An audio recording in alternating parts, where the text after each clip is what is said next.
Bonjour et bienvenue en direct de l'expérience électrique. Alors je suis Mathieu des blogueurs d'Alsace. J'ai pris le contrôle de la page du groupe Andréani aujourd'hui. On est en direct des concessions Opel, Kia et Hyundai à Mulhouse. Alors l'expérience électrique dure 3 jours, c'est la dernière journée. Et puis là on va rentrer avec vous dans la Corsa qui est derrière moi, la Corsa i, pour un essai avec un vrai pilote. Dont c'est le métier, qui est formateur. Je vais le laisser se présenter, ce sera peut-être mieux. Et je vais tourner la caméra. Voilà, comme ça. On va faire cet essai en direct. Donc n'hésitez pas, si vous avez des questions, n'hésitez pas à les poser. Et on y répondra en réel. Bonjour Pascal. Bonjour à tous. Alors est-ce que tu peux te présenter? Alors j'ai déjà dit que tu étais un pilote. Est-ce que tu peux te présenter un petit peu plus? Alors effectivement, je fais plein de choses. Je fais de la formation, j'accompagne les clients dans ces essais. J'ai aussi une activité de journaliste. Donc beaucoup de choses en rapport avec l'automobile, toujours. D'accord. Alors, écoute, moi, ce que je te propose de faire, c'est de nous faire une démo, comme tu le fais avec les gens qui viennent lors de l'expérience électrique faire des essais de véhicules. Alors, pas que électriques, mais hybrides aussi. Là, on est dans une Opel Corsa. On est dans une e-Corsa, donc version électrifiée de l'Opel Corsa. On parlait d'hybride tout à l'heure, là on est vraiment sur un véhicule 100% électrique. Alors évidemment, les clients sont habituellement au volant. Je ne prends moi le volant ici que pour la démonstration, que pour ce live, mais normalement je suis à ta place et je me fais conduire, j'explique tout ça en étant tranquillement installé à ta place. Alors évidemment, on commence par désinfecter le véhicule, on commence par installer confortablement le client qui va essayer la voiture en réglant le siège et en serrant sa ceinture, que j'ai fait au préalable pour pas avoir le gros clic dans le micro. Ouais, alors moi je vais devoir le faire encore, hein. Je suis désolé voilà. pour ça, mais voilà, je peux pas rentrer dans la voiture et mettre la ceinture en même temps, mais c'est pas grave. Il y aura un clic sur deux. Et puis une fois que tout ceci est fait, on va commencer par démarrer la voiture pour la voir un petit peu s'animer, pour voir ce qui se passe devant nous. Donc pour allumer ce véhicule, pour démarrer ce véhicule, on va avoir un petit bouton Start and Stop ici à droite, sur lequel on va appuyer. Et voilà, tout s'anime, le véhicule démarre. Alors là, on a mis le contact. Là, il est démarré. Il est démarré, on n'entend rien. La première chose qu'on constate, évidemment, c'est qu'on n'a pas de bruit. On a juste entendu un petit bip qui va ici. Alors, je ne sais pas si tu peux voir, on a un petit ready juste là au bout de mon doigt gauche, ouais. Voilà, qui nous dit que la voiture est prête. Là, elle est réellement démarrée. À la première impulsion, on avait juste mis le contact. À la deuxième, le véhicule est démarré. Alors, normalement, on a le petit bourdonnement du moteur thermique, mais sur un véhicule électrique, forcément, ou hybridé, on va démarrer systématiquement sur quelque chose de beaucoup plus silencieux. Alors c'est vrai qu'il y a un bruit qui a été rajouté sur les véhicules électriques? Oui, il y a un bruit, et notamment un bruit extérieur, pour des questions très simples de sécurité. Un piéton non attentif sur une zone prévue à cet effet, un trottoir ou qui traverse la route, ne l'entend pas. Alors, il y a un petit bruit résiduel qui est un petit bruit de roulement, mais si on a le nez dans le téléphone par exemple, on n'entend rien. Donc il y a un petit bruit qui est généré par la voiture pour faire en sorte que ce fameux piéton se rende compte qu'il y a quelqu'un derrière lui et qu'il n'aille pas se faire écraser, ce qui est quand même embêtant. Donc oui, ce petit bruit a été rajouté pour l'environnement urbain notamment. D'accord, écoute, je te propose de partir en essai. Alors déjà, alors c'est un peu compliqué avec le téléphone comme ça, mais c'est au niveau commande, ça se passe quoi? Ça se passe exactement comme un véhicule thermique. Vous prenez cette Corsa en boîte automatique thermique. On a exactement la même commande au milieu, pas de différence, ça reste une voiture, 4 roues, un volant, un moteur, l'énergie est différente, mais le mode de fonctionnement, lui, reste le même. Pour les gens qui sont habitués aux véhicules automatiques, ils ne constateront aucune différence au niveau des commandes. Donc, on a ici un petit levier de boîte automatique. Pour pouvoir activer ce levier, il y a deux choses à faire. Comme sur une boîte standard sur un moteur thermique, j'appuie sur la pédale de frein, et puis j'ai une petite gâchette là, hop, sur le côté, qui est une sécurité. Si je ne l'active pas, eh bien je ne peux pas passer de vitesse. Donc je ne peux pas, en attrapant ma veste, voir ma voiture se sauver. Une fois qu'elle est arrêtée, une fois qu'elle est bloquée sur la boîte, il ne se passe rien. Et puis au tableau de bord, je ne sais pas si tu le vois ici, elle nous dit ce qu'il faut faire. Elle nous dit d'appuyer sur la pédale de frein, ce que je fais, et d'appuyer sur la petite gâchette qui est sur le côté, ce que je fais, et ça va me permettre d'enclencher le mode drive qui va me permettre d'avancer. Ok. Alors, le mode drive, c'est bien pour avancer, mais on peut aussi mettre le mode R pour return, pour avoir la petite marche arrière avec la caméra qu'on a ici. Et puis une fois qu'on est stationné, quand on revient, on appuie simplement sur le petit bouton clé et la voiture est bloquée, elle ne bouge plus. D'accord. Très simple. Ouais, il y a juste une petite subtilité et c'est là la seule différence dans le fonctionnement avec une boîte automatique sur un moteur thermique, c'est qu'on n'a pas seulement D, on a aussi un petit B à côté. Et ce B va nous permettre, lors du fonctionnement, je vous montrerai ça tout à l'heure, d'avoir une meilleure régénération électrique, donc de prolonger potentiellement son autonomie. D'accord, écoute, allons-y. On est parti, on passe en essai. mode D.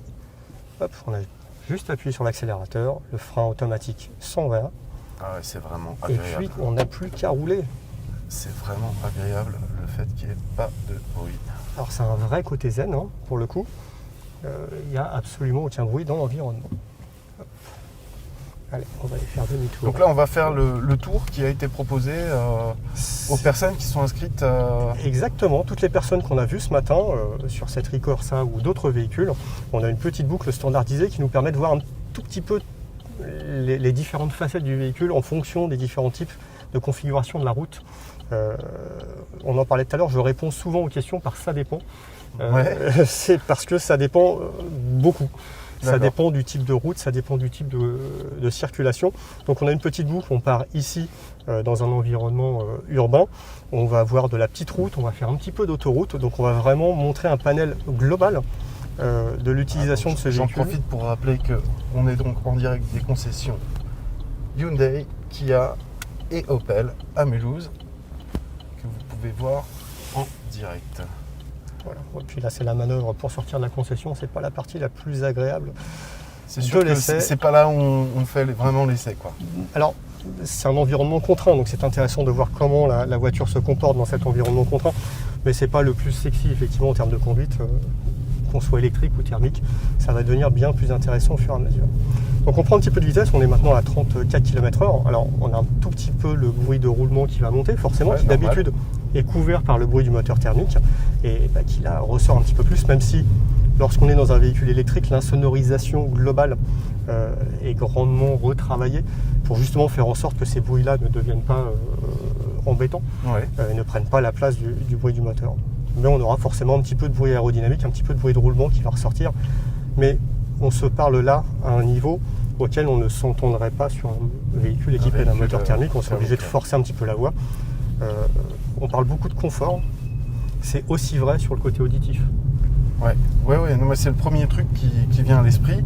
Alors bon, j'ai réalisé quelques vidéos ce matin et depuis jeudi à Metz, à Colmar, Strasbourg et aujourd'hui à Mulhouse, là où les gens qui ont fait un essai en électrique me disent tout de suite waouh, la puissance en général en électrique, c'est assez impressionnant par rapport à du thermique. Alors c'est dû à quoi? Alors en fait, c'est pas dû à la puissance, c'est dû au couple. Quand on regarde les valeurs de puissance de ces véhicules-là, on est sur 136 chevaux. Et encore, on est sur 136 chevaux si je me mets en mode sport. Si je suis en mode normal tel que je suis actuellement, je n'ai plus que 109 chevaux. C'est pas énorme. Cette citadine peut venir avec des moteurs bien plus performants a priori sur le papier. Mais on a l'énorme avantage d'avoir des valeurs de couple qui vont être plus élevées. Et puis surtout, un moteur électrique va délivrer son couple de manière instantanée. C'est pas du tout le cas d'un moteur thermique. C'est ça, ce que me disaient les gens, c'est que vraiment, tu appuies, ça vient tout de suite. C'est exactement ça. On a cette réactivité. Donc au-delà même des valeurs de puissance ou même de couple, on a surtout un côté instantané. Là où un moteur thermique, il faudra écraser l'accélérateur, attendre que le turbo se mette en route, souvent, que le régime moteur monte un petit peu avant d'avoir cette réactivité. Ici, c'est instantané. C'est ce qui donne cette sensation de puissance supérieure finalement. Alors, on en discutait tout à l'heure, il y a forcément des questions qui reviennent.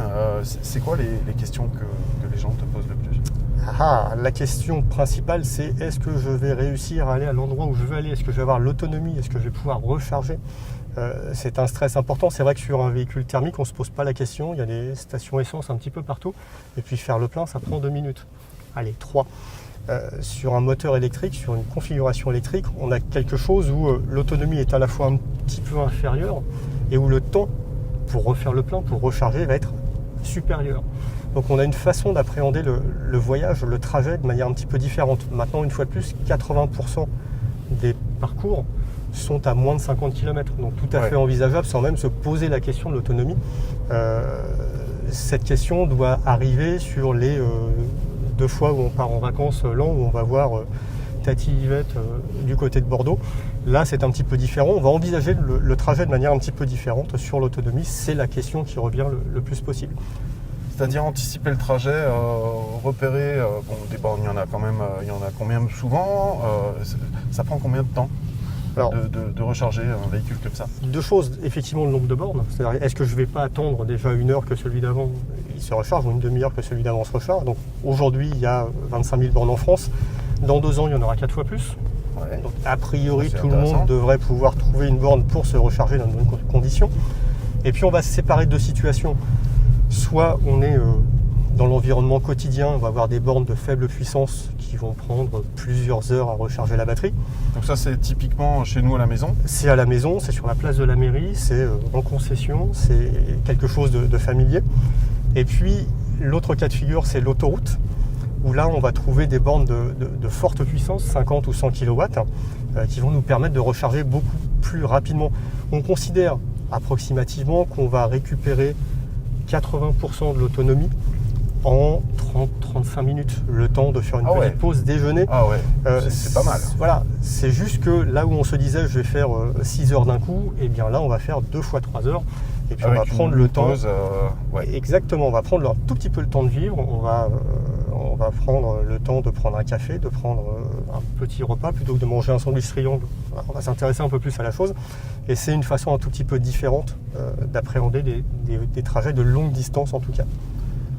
Alors tu me disais aussi tout à l'heure dans les questions qui sont récurrentes, il y a la durée de vie des batteries.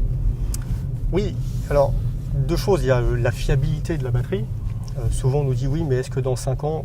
Alors la question se pose différemment. Il faut comprendre qu'aujourd'hui tous les constructeurs vont garantir la batterie plus longtemps qu'ils ne garantissent la voiture. D'accord. Ah ouais. Okay. Chez Opel ici, on a une garantie de 8 ans sur la batterie.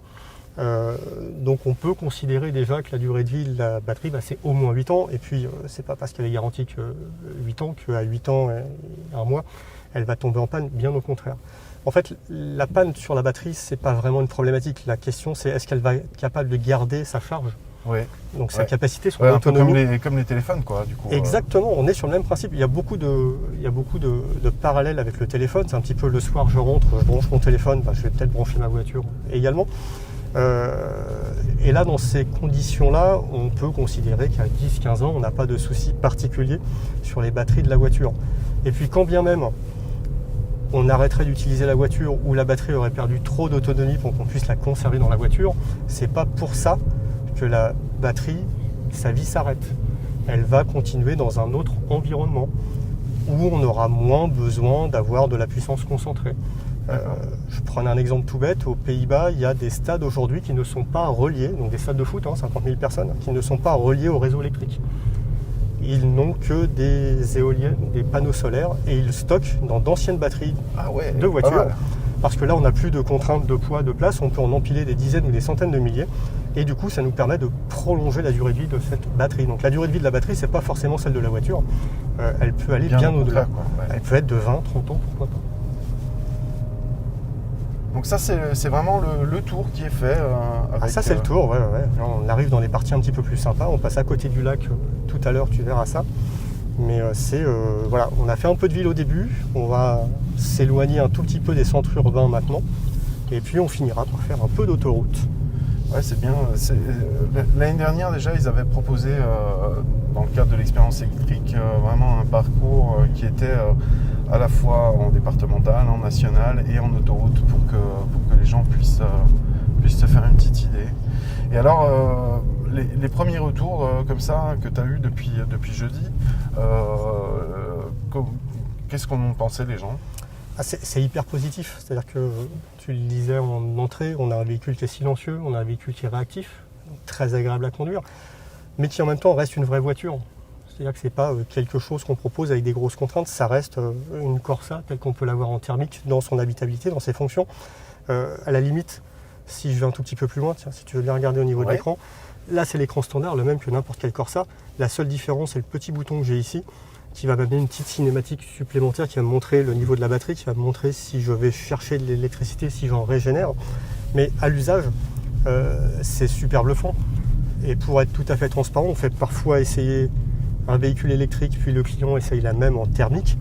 Et c'est un petit peu compliqué de revenir à du thermique. Oui, c'est ça. J'ai entendu une personne dans une concession Hyundai cette semaine qui disait j'avais un véhicule électrique, j'ai dû m'en séparer. Alors malheureusement, je pense qu'elle a peut-être fait un accident.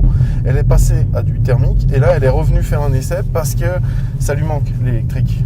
Et oui, ça a beaucoup de vertus. Une fois qu'on est passé outre ce côté un petit peu organisation, un petit peu autonomie, qui est quand même pas très compliqué. Aujourd'hui, on se pose la question parce qu'on est habitué depuis de nombreuses années au thermique, mais au final, pour des gens qui roulent en électrique, c'est plus du tout une contrainte, ça devient naturel. Et ça a juste tellement d'avantages en termes de confort de conduite, de facilité, que revenir sur un thermique, à part l'aspect je fais le plein, enfin encore là on n'aura pas les mains pleines de gasoil, on va être tranquille. Ouais. Oui, quand on y a goûté, c'est comme la boîte automatique. Quand on y a goûté, revenir en arrière devient très très compliqué. Alors donc là la cinématique, là on est en gros on consomme de l'électricité et on consomme de l'électricité. J'ai vu qu'il changeait de couleur, il devenait bleu avant, alors c'est quoi? Alors ça va dépendre de comment on le sollicite. En fait, on a la même chose ici, alors c'est un petit peu plus loin, tu vas peut-être pas trop le voir, on a un espèce d'économètre sur le côté gauche qui nous dit est-ce qu'on consomme beaucoup d'électricité ou pas beaucoup, est-ce qu'on recharge beaucoup ou pas beaucoup. Tout ça va jouer par un code couleur. Et puis il y a une autre fonction dont je t'ai pas encore parlé, alors on a parlé tout à fait au début, c'est le petit D ou le petit B qu'on a sur le levier de vitesse ici. Et bien en fait ça change tout. Le D, c'est pour conduire un petit peu comme on conduirait un véhicule thermique. Si je donne une petite impulsion sur mon levier de vitesse, hop, je vais passer en B, et là on voit que les couleurs changent un petit peu, parce que je vais avoir beaucoup plus de frein moteur lorsque je lève le pied, mais je vais avoir aussi beaucoup plus de régénération. Ouais, donc on fabrique de l'électricité. Dès qu'on décélère, on fabrique de l'électricité. Exactement, on régénère. C'est pour ça que quand on est parti tout à l'heure, on avait 230 km d'autonomie, on a fait maintenant 7-8 km, et j'ai toujours 230 km d'autonomie. Alors, je ne dis pas que ça va rester à 230 bien sûr. Ad vitam, mais on va pouvoir régénérer. Donc, même ce véhicule est homologué pour 330 km. Officiellement, on est capable de faire 330 km. Si je pars à charge 100%, peut-être qu'elle va me dire que 260. Mais en fait, comme je vais régénérer au fur et à mesure de mes trajets de l'électricité, ça va me permettre d'étendre mon autonomie. C'est là aussi où je reviens à mon fameux ça dépend.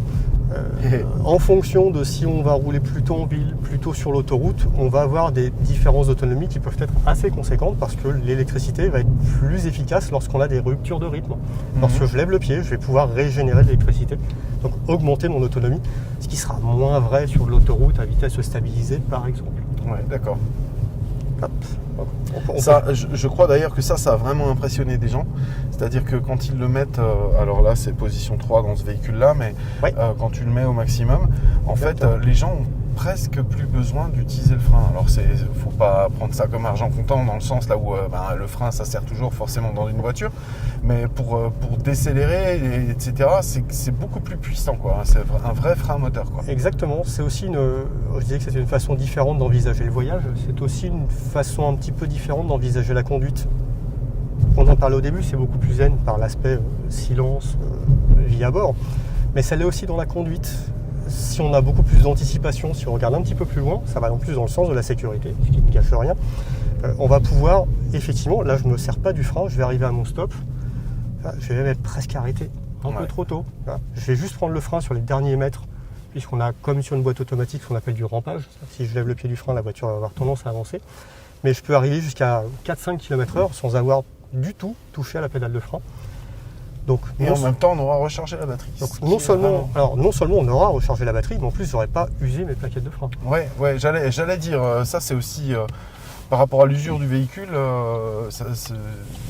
il y a des avantages au niveau électrique Alors, on a une mise de fond, un véhicule électrique va être un petit peu plus onéreux au début, mais on va assez vite retomber sur ses pieds d'un point de vue financier parce qu'effectivement, on a beaucoup moins d'entretien. Là, il n'est pas question de joint de culasse, de chaîne de distribution, de vanne EGR ou je ne sais quoi. On a une révision qui finalement est juste une vérification que tout va bien. Donc elle va coûter beaucoup moins cher. Et puis on a, si on le conduit de cette façon-là, des consommables qui naturellement là je touche pas la pédale de frein. Donc techniquement mes petites pinces, elles on appuient dirait pas sur pas le que t'as disque. pas touché le frein pourtant parce que ça freine vraiment bien. Exactement. Et du coup, j'use pas mes plaquettes de frein. Et on a des cas où il y a des gens qui changent leur plaquette de frein avant 2, voire 2,5 fois moins souvent que sur un véhicule thermique, en adaptant la conduite. Alors on peut ne pas adapter sa conduite, très bien, c'est juste un peu moins efficace. Mais si on adapte la conduite, si on va au bout de la démarche, en se disant je veux un véhicule électrique, je vais au bout de la démarche, ça devient beaucoup plus économique à l'usage, même si c'est effectivement un petit peu plus onéreux à l'achat dès le début. Ouais. Alors bon, le coût, bon, c'est peut-être pas avec toi qu'il faut discuter de ça, mais bon, vu que tu travailles avec plein de marques et plein de constructeurs différents, est-ce qu'on peut en parler? Alors, j'ai coutume de dire que j'ai le plus beau métier du monde. Moi, je parle jamais d'argent, je parle que de sensations, et de conduite et d'usage. Mais on peut effectivement évoquer le sujet. Alors, ça va varier en fonction des véhicules. On peut considérer qu'on va avoir un surcoût qui va aller de 20 à 30% à l'achat, mais qu'on peut amortir sur un cycle de vie de 5, 6 ans, 7 ans peut-être. Donc, en règle générale, en plus, je reviens à ma durée de vie, la durée de garantie de mes batteries. En général, quand on est sur la durée de garantie des batteries, on a déjà amorti le coût d'achat à 5-6 ans. Et puis en plus, il y a des aides, etc. Et en plus, en ce moment, il y a de la prime à la conversion, il y a des aides en règle générale, il y a des avantages sur les cartes grises, il y a tout un ensemble de phénomènes qui vont effectivement nous aider de ce côté-là. À droite, on va voir le joli petit lac un petit peu plus loin là. Et on est dans un coin un petit peu sympa. Donc voilà, on en reparlait des routes d'essai aussi. L'idée, c'est que ce ne soit pas contraint pour le client, c'est que ce soit un petit peu agréable à rouler.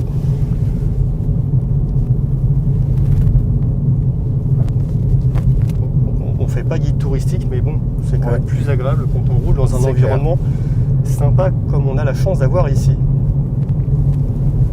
Hop. Donc là, on a fini un petit peu la partie ville. Petite route de campagne, départementale, et puis on va aller faire un petit tour sur l'autoroute parce qu'après tout... Et alors là, qu'est-ce que tu viens de faire? Là, je suis repassé en mode normal. On reparlait de D et B.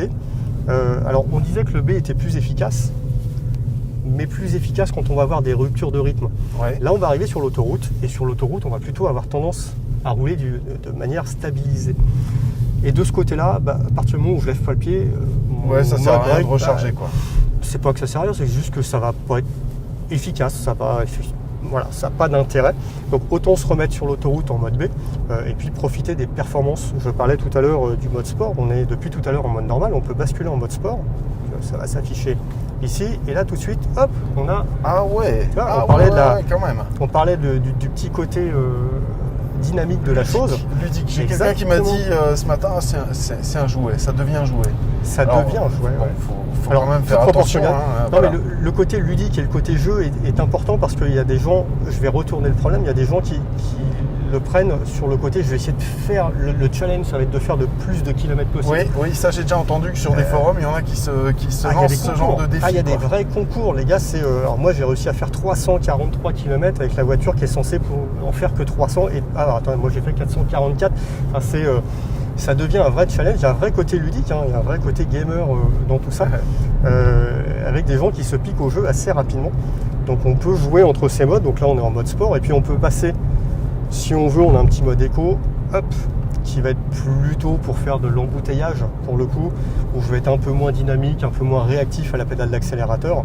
Par contre c'est juste idéal pour une conduite fluide dans les embouteillages où je m'arrête tous les 30 mètres. Donc on peut vraiment paramétrer la voiture pour qui a vraiment le goût d'aller dans cette démarche-là. On va pouvoir paramétrer, faire en fonction de ses envies, en fonction de son environnement. Je reviens toujours à mon fameux ça dépend.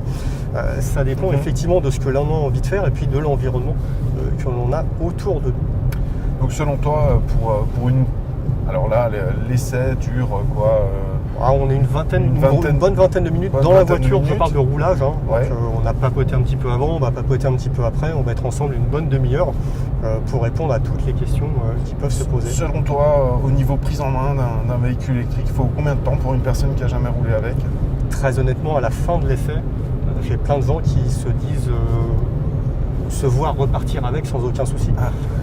Donc 15, vous devez la laisser, vous devez la laisser. Exactement. Alors là, il va falloir maintenant, je vous passe au conseiller commercial, on va discuter d'autres choses. Mais non, honnêtement, je l'ai dit en préambule, c'est une voiture. 4 roues, un volant, un moteur. Ça se conduit de cette façon-là. Après, on ne fait qu'adapter pour essayer d'optimiser. Mais à la prise en main, 15-20 minutes, on n'en parle plus. Il n'y a vraiment aucun souci là-dessus. Même des gens un peu réfractaires à la boîte automatique ou qui n'en ont jamais conduit, on sort de l'essai. J'ai eu le cas ce matin avec un monsieur. J'avais l'impression qu'il roulait dans une boîte automatique, qu'il roulait dans un véhicule comme celui-ci depuis 10 ans. Et alors maintenant, est-ce qu'on pourrait discuter, alors là on est bien sûr dans un véhicule 100% électrique, mais est-ce que tu pourrais me parler un petit peu de l'hybride? C'est quoi exactement? Pourquoi ça existe? À quoi ça sert? Tu vas rire, mais je vais commencer par te répondre. Ça dépend. Ça dépend. Okay. Parce qu'en fait, autant quand on parle de véhicule électrique, on sait de quoi on parle, autant quand on parle d'hybride, en fait il y a un S à hybride. Ouais. Il y a au moins 3 façons de voir l'hybridation. Il y a la micro-hybridation, il y a l'hybridation tout court et il y a l'hybridation rechargeable. Donc le fond commun de tout ça, c'est qu'on va avoir une aide électrique en plus d'un moteur thermique. Donc on ne sera pas comme ici en 100% électrique, on aura toujours un moteur thermique. La différence entre ces 3 types d'hybridation, ça va être le niveau d'aide qu'on y apporte. En micro-hybridation, c'est juste un petit coup de pouce au moteur thermique quand il en a besoin pour faire baisser un petit peu les émissions. C'est très peu onéreux, mais dans le même temps, ce n'est qu'un petit coup de pouce. Quand on est sur l'hybridation classique, on va être capable de faire quelques centaines de mètres en tout électrique. Typiquement, c'est intéressant pour des centres urbains, pour faire de l'embouteillage. Et puis l'idée, ça va être de recharger pour répéter ce cycle électrique le plus souvent possible, mais sur de petites distances. D'accord. Sur l'hybride rechargeable, alors là, attention, on passe sur quelque chose de plus important, où on va avoir beaucoup plus de batterie, où on va être capable de faire entre 50 et 60-70 km en tout électrique. Mais on est aussi capable de coupler ces deux mécaniques, thermique et électrique, pour une meilleure efficience, pour avoir un meilleur résultat. Donc chacune de ces 3 solutions vont être adaptées à des problématiques différentes. On parlait des conseillers commerciaux, c'est pour ça que je dis que moi j'ai le beau rôle. Eux, il va falloir qu'ils creusent un tout petit peu, qu'ils discutent avec le client pour voir. Avant, c'était facile, vous faites moins de 20 000 km, prenez un essence, vous faites plus, prenez un diesel.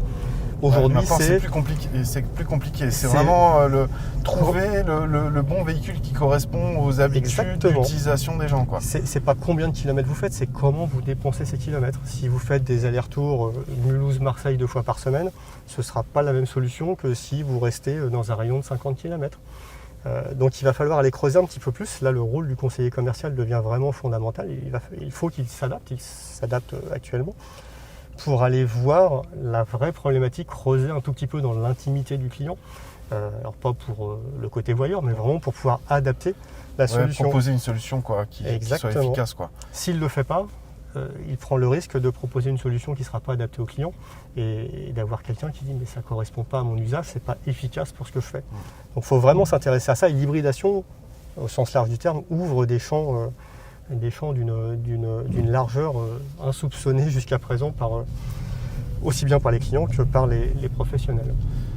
Très bien, écoute, un grand merci pour toutes ces informations. Alors j'ai beau faire des vidéos assez souvent dans ce milieu-là, j'ai appris plein de trucs. N'hésitez pas, vous qui êtes en direct, si vous avez encore des questions à en poser, on est là pour y répondre. Profitez-en, on a encore quelques petites minutes de direct jusqu'à la concession Opel, qui est bien entendu à côté de Kia et de Hyundai, les 3 concessions qui appartiennent au groupe Andriani et qui participent aujourd'hui et depuis jeudi dernier à l'expérience électrique. Et un grand merci donc à toi, Pascal.